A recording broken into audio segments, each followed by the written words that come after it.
Welcome. You're connected to Transmissions from the Campfire. I am the operator. Our narratives of the odd, the humorous, and the downright horrifying bring a measure of warmth, if only for a moment.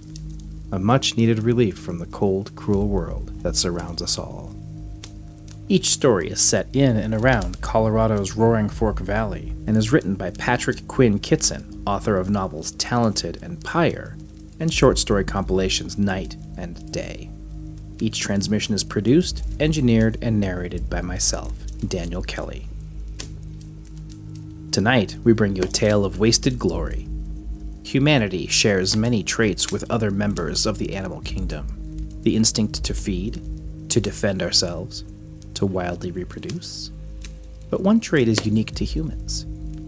Heroism is a mantle foisted upon many, and we often judge the measure of a man by the way he responds when the time comes to save the day, and maybe even humanity itself.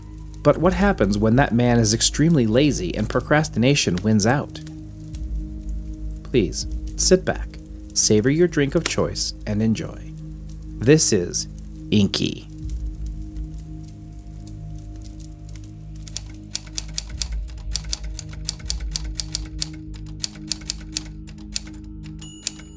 I don't have a lot of time to explain how I got here, so I'm typing as fast as I can.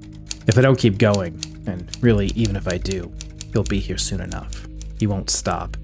It's not really a he or a she, but rather more of an it, a thing, an intangible, faceless, aberrant horror of unknown origin and form that will soon pass through the pages of this tale and manifest into corporeal form before me, unless I keep writing. Gotta keep those words flowing.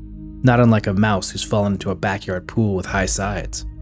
It's just a matter of time before I can't keep this up anymore, and as with the rodent treading water, eventually I'll tire or need sleep.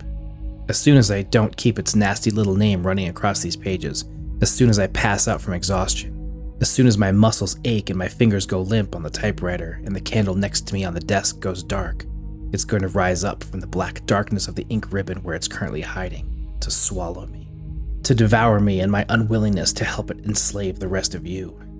I don't know what happens then, but I suspect that any prospect of a heaven or hell will be extinguished in an excruciating instant of fear and pain as I am consumed. I don't want to die. My name is Rowan Murray. I'm 28 years old and I don't want to die. So I'm writing, and now I don't know what else to write, so I'm writing what could be the last thing I write, like a hamster on a wheel. I'm typing to tell anyone who reads this that I tried my goddamnedest to prevent his ascension, to keep us all safe. I'm trying to keep Inky at bay, but I can feel him scratching at the back gate of my mind, threatening to blow the house down with a gale-force wind if he should be allowed to crawl out of the ink ribbon. The ribbon is just a gateway, you see. Inky had other ways he could have crossed over. He told me this, in my mind, of course. I've never met Inky. The whole point of this is not to meet Inky. I never want to meet Inky. Inky would only destroy us. All you have to do to keep Inky at bay is let little Inky come out to play. That little rhyme has been playing on a loop in my mind for almost a year, since I took a vacation to South America, specifically to Guatemala. My family, my boyfriend, and I went on a tour of some old Mayan temples. Great food, great tours. On day 6, we were convinced by some local yahoo to pay a little extra for access to a site that was normally off limits to the general public. Using LiDAR technology, that's light detection and ranging, the area had only been recently rediscovered by the Guatemalan government 6 months prior to our arrival. A scant handful of people knew about it, and even fewer had been there. This local yokel was one. My boyfriend, daring and foolish in equal measure, said we needed to live a little. He even made some snide comment about me not being a soft-ass homeschooled baby boy. I didn't want to have to hear about it the whole way home, so I agreed to go. Once we got there, by way of a ride on a very short bus that said Guado Tours on the side, the temple was actually quite small, only like 2 stories tall, completely covered in foliage and pyramid-like in proportions. We walked through a narrow passage and ended up in the only room at the temple center. Standing in that damp, lamp-lit grotto with the still as yet undeciphered etchings of unknown origin filling the walls that reached up nearly 50 feet on all sides, I heard a thick, muddy sound like sludge dropping to a wooden floor. All you have to do to keep Inky at bay is let little Inky come out to play. Ever since that moment, it's been like a skipping record coming back around to the same phrase again and again. At first, I couldn't really hear Inky and just felt like writing this morbid, go-nowhere short story about a shadow-like creature who hid in the back corners of alleyways and haunted certain buildings. But as I wrote, something kept nudging me this way and that. The story started to reach further back than I had planned, and I wanted to stop writing it. And I did, for a while at least. But then the only way to keep the wicked whisper of Inky from tugging at my nerves was to make some headway on this odd little tale. It didn't stop, though. I would write, and it wouldn't ever seem to come anywhere near an endpoint. It was a meandering, largely meaningless dictation of the ancient history of a thing that did little but wait to eat. I would write when the mood struck me.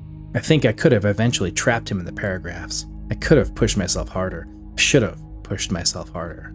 But sometimes I like to re-binge one of the Star Trek series. Sometimes I like to sleep in. Yet Inky still comes for me in my waking hours and the regularly horror-filled nightmares that plague the dreams of the last few months. I call him Inky only because in my closed-eyed visions, that's the best word I can think of to describe the horror I see.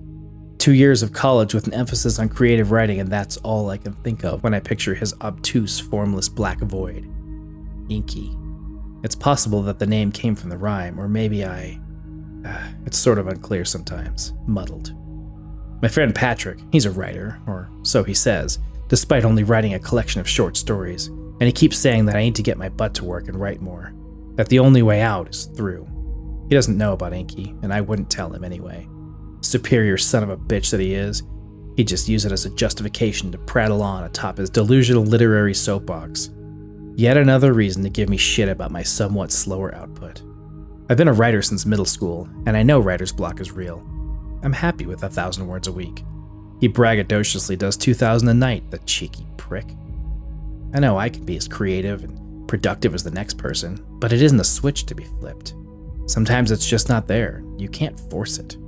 If it was a faucet I could just go turn on, I'd let that shit run all day. Like I can snap my fingers and that will do the trick. It won't. It doesn't. What he fails to realize is that it isn't that easy. It's never that easy. Harlan Ellison said writing was the hardest thing to do in the whole world, and he's right. Even with Inky constantly baiting me, it wasn't easy. If it were, everyone would be able to do it. Game of Thrones would be completed by now, and George R.R. Martin could move on to something else finally, if it were all so simple. He's famous, and he writes slowly and carefully, just like me. He knows the struggle is real. My friend Patrick, the pandering, he says that millennials use that particular phrase, the struggle is real, as a crutch and a cop-out to explain away a diminished generational work ethic and broad overriding cultural apathy. But I submit that the struggle is in fact very real, and that he can well and truly kiss my ass. He's a Gen Xer, and he thinks that his shit don't stink. He acts like he, and by proxy Gen X folks, take more responsibility for their bullshit than we do, and by implication, than I do. It's a passive-aggressive way to try and make me a lesser, I suspect. As for his ideas about my generation, generally I agree. But I don't think that boomers or Gen Xers or my generation do anything better than one another. They didn't fix climate change, did they? We all suck in equal measure as far as I can see. Except perhaps, not for sure, but perhaps my generation is more accepting and less racist or bigoted than the ones that came before. Just saying. If anything, we probably suck marginally less than they do. They don't realize words are weapons, or at least can be weapons. We know better. Look no further than this Inky problem for evidence that I'm right. The words I write now are weapons that keep Inky away. To keep his ravenous appetite away from the sheep he wants to wolf upon. The sheep being you. The sheep being me. So I'm rambling about anything I can think of. Can you tell? Also, as for why I don't write too often, if we're being candid here, I have a lot on my plate these days. A lot. My parents have me working fairly regularly, trying to catch up with all the clients' tax returns they've submitted for the 2022 tax season. I work for them about 20 hours a week as a CPA, but I feel like it's just as hard as people who work 40-hour weeks, maybe more so. I know that sounds whatever, but you don't know. There's a lot of pressure to not fuck up because it's people's livelihoods we're dealing with. And it's my parents' business which compounds the stress. After the pitter-patter of homeschooling and local college, it seemed reliable and prudent to be with a smaller firm, even if it was owned and operated by my parents. They don't know about Inky, neither does my boyfriend. He'd think I'm nuts. My writer buddy is pretty arrogant about the whole thing if you ask me. He thinks that just because he doesn't get writer's block, yet I bet, that just because he can wave a mental magic wand and create without the same struggle I endure, somehow that means I'm less of a writer than he is. Like true art is an agony and sacrifice, Real writing is hard fought and takes years to agonize over. It's quality over quantity. Any fool knows that. David Foster Wallace took 4 years to write his magnum opus, Infinite Jest, and it was mostly done in his head. He knew the struggle. He fucking knew. I wish Patrick had Inky rattling around that empty skull of his, talking to him and goading him into writing some crazy incoherent BS like I was being forced to do. It isn't fair. It's just not, and things should be. All you have to do to keep Inky at bay is let little Inky come out to play. Sure, it seems simple in theory, but I just can't write all the damn time. I have to work 15 to 20 hours a week, damn it. I do over-the-phone LARPing with my boyfriend at least once a week, and I definitely have to allow time for my baking. I can't skip baking. See, I bake. Racks of sesame rolls, trays of lavender-infused muffins, bowls of lemon tarts, stacks of glazed biscotti, dishes of delicious danishes, and loaves upon loaves of any bread you can imagine. Sweet, buttery Armenian Gouda bread in the spring, borsok, the sweet fried pastry balls native to Kyrgyzstan in the fall. How about Icelandic kveðrabrauð? Forget about it. Thick and chewy hot spring bread, just like rye, you seriously have no idea. Absolutely delish. And yeah, I'm running out the clock here, so fucking sue me. Gotta push Inky back. Not that I can forever. I do so enjoy baking, and nearly every damn night I look up a new recipe or a type of bread and I bake something. Damn near every night.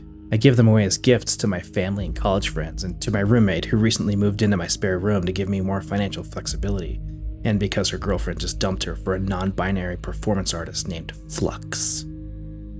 Everyone loves my baked goods. It feels good to feed other people. Just not the way Inky wants me to. He wants me to feed people all right. To him. Or it. They. She.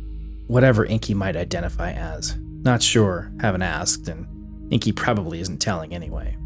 Among the ideas and motions he would send my way was the fact that he sought to make me his herald, his prophet, and that my words would eventually become the very mechanism through which he would subjugate and dominate his food before he was to feast upon it. Whatever the hell that shit meant.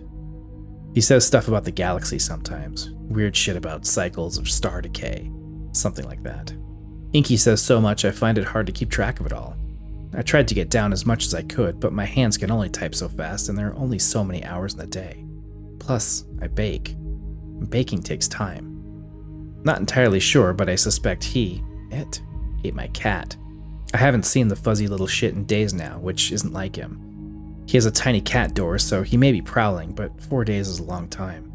If Inky did hurt Cupcake, he ain't saying. Inky ain't saying much about anything. Whenever I ask Inky about it, or really anything else for that matter, he stays silent in my brain.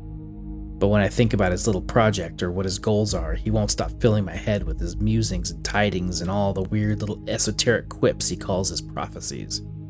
They don't amount to much, really. Lots of hollow threats to eat people and blot out the sun or some such crap. What does it matter now, anyway? My goose is likely cooked. I was trying to save the world, you see, to deliver us all from the terror and hunger of Inky and his unquenchable desire to consume.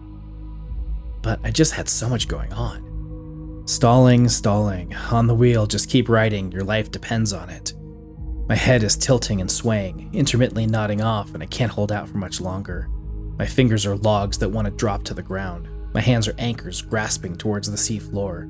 I'm going to lose my will at any moment, and then from the depths shall he rise. He told me that my stubborn mortal connection to evolutionary fallacies like compassion held me back from being immaculate. Inky is often lost in translation. But I get that he's disappointed that I won't write his gospels. He's frustrated and he chastises me for my silly attachment to others. Still, I can sense the approaching system failure. I won't forestall the inevitable, and I question my decision. Growing sleepy. Sitting here at the dust-scented and rusted old typewriter in my parents' attic, what will become of them? Will Inky leave them alone once he has me? I hope so, but I'm almost too tired to focus on it. My hand's slow, and it's not 10 seconds of them resting on the circular metal keys that I hear it behind me.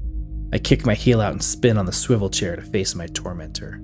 It's black and dripping and viscous and pops thick bubbles that sound like the crackles of a tar pit spitting up gas from low in its depths. There are no eyes and no mouth. It doesn't need a mouth, or a head, or any other appendages. It's gonna roll over me and absorb me. Its swollen inky husk is made up of the words I never put to the page, Its skeleton is the literary glory I never sought. I could have trapped it, maybe indefinitely, but as it stands, I'm fucking done for. Time to roll credits. All I needed to do was loose this thing upon the rest of humanity and I wouldn't be going out like this. And what has humanity done but disappoint me anyway? I should have dropped a dime on y'all. All you have to do to keep Inky at bay is let little Inky come out to play. Too true. Now he had come and was ready to play because I had not done enough to keep him at bay. Cables of slick black grime pulse outward from its horrible central mass and extend outward, engulfing the full field of my vision. It takes over the small room and I realize I'm all but inside its mouth.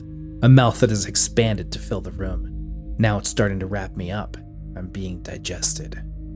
The oily ooze fills my nose and my mouth and my eyes. It pushes through my eyes and starts to fill my skull up, shooting piercing microfibers throughout my cerebrum, engulfing my consciousness as it takes my frontal lobe under its control. Inky's control. I sense that Inky is now in full control. Forever. But where am I? I'm still here, and yet I'm not. I'm watching. I can see through the reddish-hued non-eyes that are now filling the sockets of my erstwhile eyes. I don't see what my body now looks like, not that I want to anyway, but I'm sure it isn't what it once was. I sense that it exists now as an amalgam, a slithering, squirming, spongy, and ever-shifting approximation of the flesh. Something out of time, like an abstraction, and now able to fulfill the dark prophecy as it had wanted me to do from the very beginning.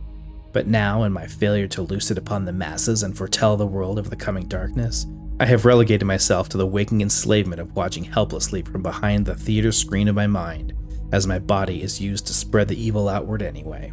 My refusal was for nothing. I played myself.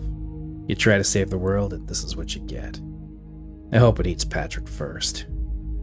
I should have just written the damn books Inky wanted me to write, the Gospels as he called them, and then I could have been briefly rich and famous before Inky takes control. Inky is control. There is no Rowan. He is gone, but he watches now from afar. You will also see me as he now sees me. You will not see me coming, but I am coming, and then your eyes too will see me. I will eat you and you and you and the other life on this hard stone. I have tired of this world. It must be eaten whole, then used to fuel my travel away from it. Consider this the prophecy of your doomed stone world. I am coming. You cannot stop me. You will be with me in the darkness forever. All the other worlds are with me now. All the other stones. I ate them just as I'll eat you. We will travel with the stars and burn forever within the void of eternity. We are and shall be one.